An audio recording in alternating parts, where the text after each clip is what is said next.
Welcome to Guns and Dolls Radio. Our Army National. They threatened a 6-year-old little boy, his safety, an 11-year-old little girl, and her safety, because they wanted me to keep my mouth shut about a car accident that I witnessed. I ordered it to my. They laughed, said, "Oh, they're right about one thing.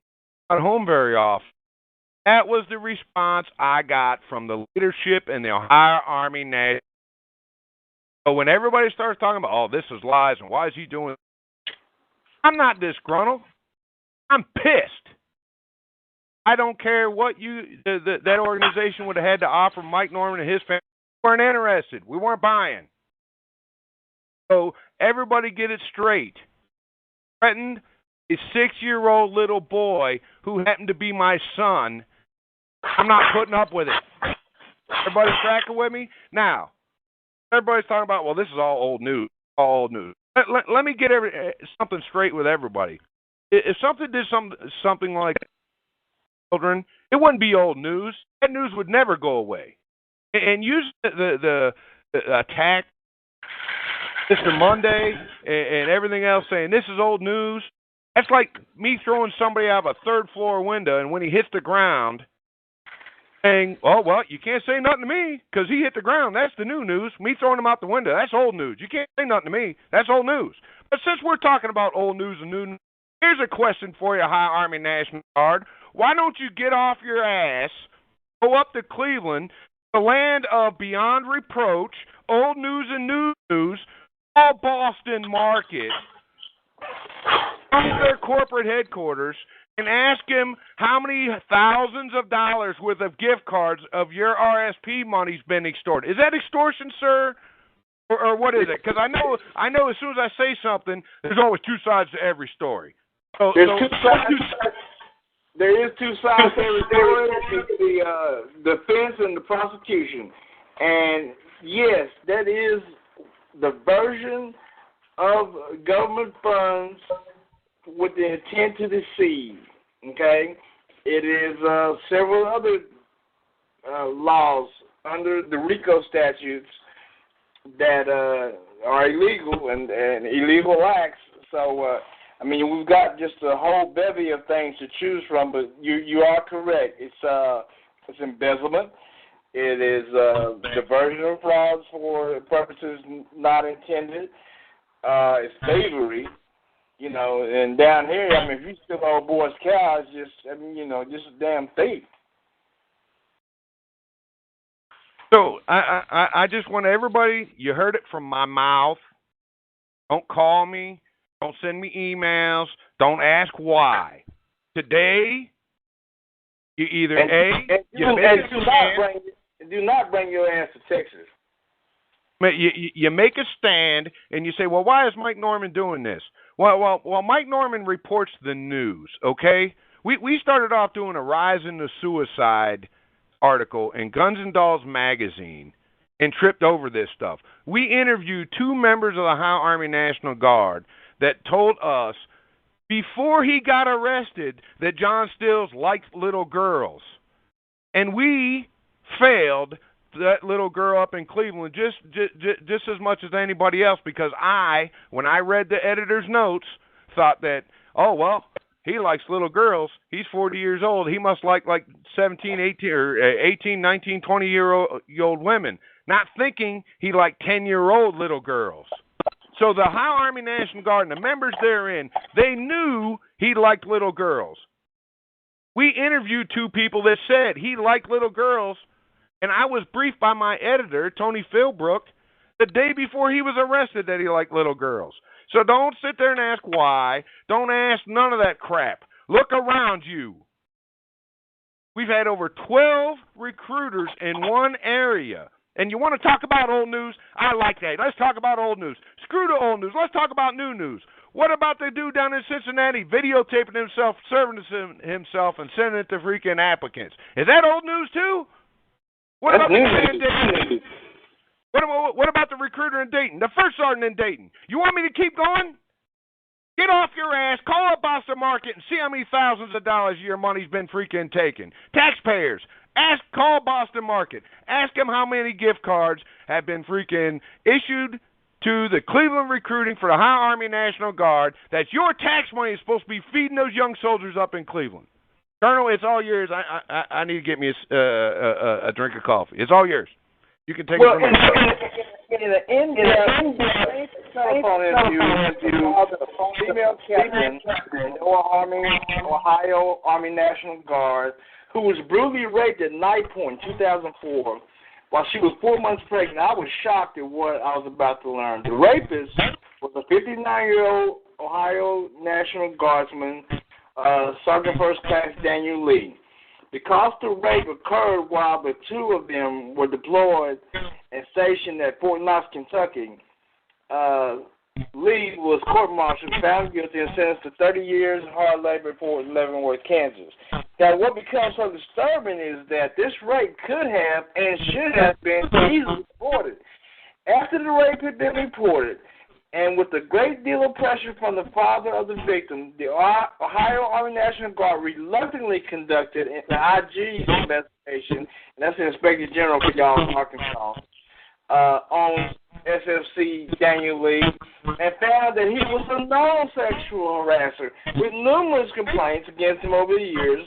Leadership's response when females complained about his groping and unwanted sexual harassment was a trite, oh, that's just the way he is.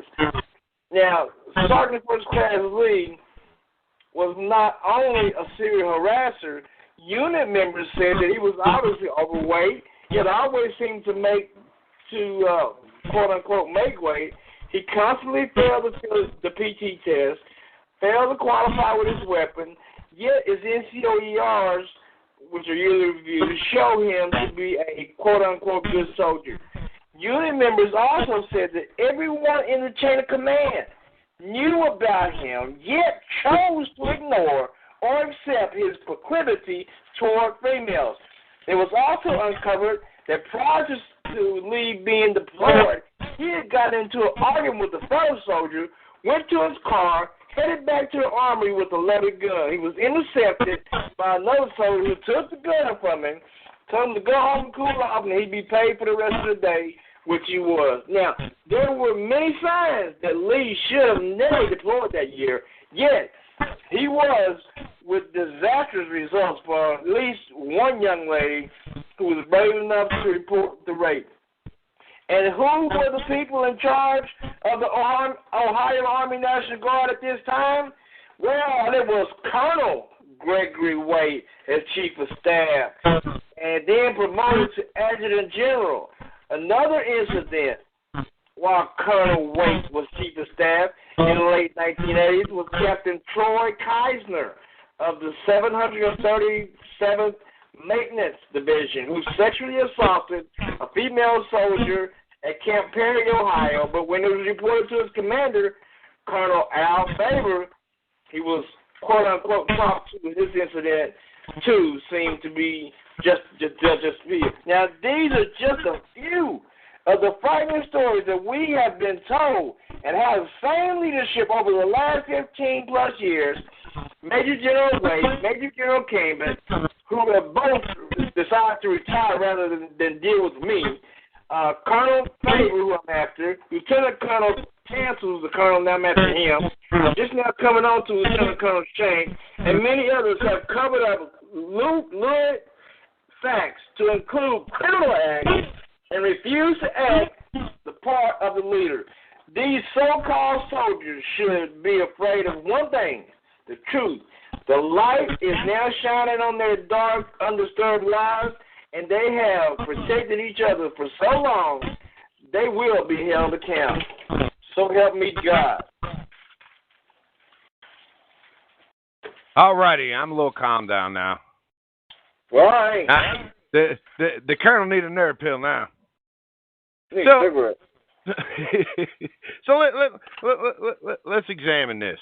See, You ain't Jack Daniels laying around there? no, I quit drinking years ago. Shit, dumbass.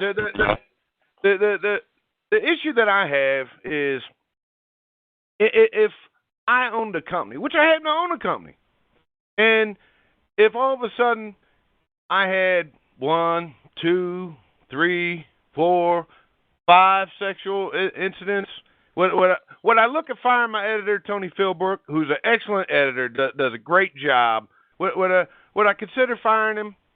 Yeah, I probably would have fired him after 2.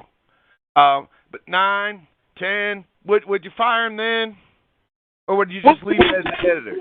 Then you have to look at this is something that hasn't been said, but I think it's a very salient point. You have to look at, and God bless his soul, the death of Chief Mills.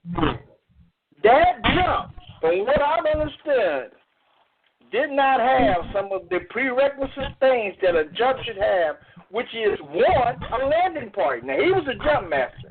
He was the last one out of the plane. He was a jump master himself.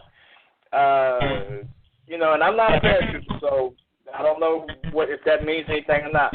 But I do know that you're supposed to have a landing party.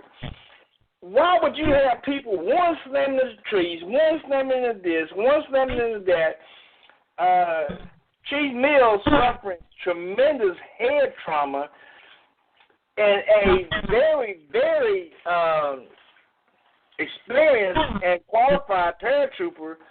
It just doesn't happen. I mean, it's kind of like, to me, when Dale Earnhardt ran into that wall, and everybody said, oh, well, he's all right. He was dead. You see? And so I just, it ticks me off, okay, that you can have a command staff so bad that a member of that command staff can be killed in a jump. And I haven't really heard any platitudes. Of course, I don't live in Ohio or whatever, and I didn't attend any services or whatever. But I had over 3,000 individuals write notes and so forth on my website. 3,000. That's the size of the cathedral where they had John Kennedy's funeral 47 years ago, 2 days from now, 3 days from now. Okay? So you tell me, and am I picking on the National Guard? No. I mean, up until now, I didn't even really know. I didn't understand the whole concept because in the Marine Corps, we don't have a National Guard. You have reservists, and Marines, and that's all it is. When you have a state entity that's run by a governor in a state that is known for criminality. If you can tell me anything about Ohio about being crime, damn it, tell me. I said, what is a Buckeye? A fucking criminal on his way to the penitentiary. I'm sorry about that, folks. But I got an appeal. I'm sorry about that. Hey, Colonel, I got to cut you off because we still have our scheduled guest. Aaron, you there? I think so. And how is Aaron doing today? I'm good, usually. You're doing good? Yeah. So you are we're getting a little wild.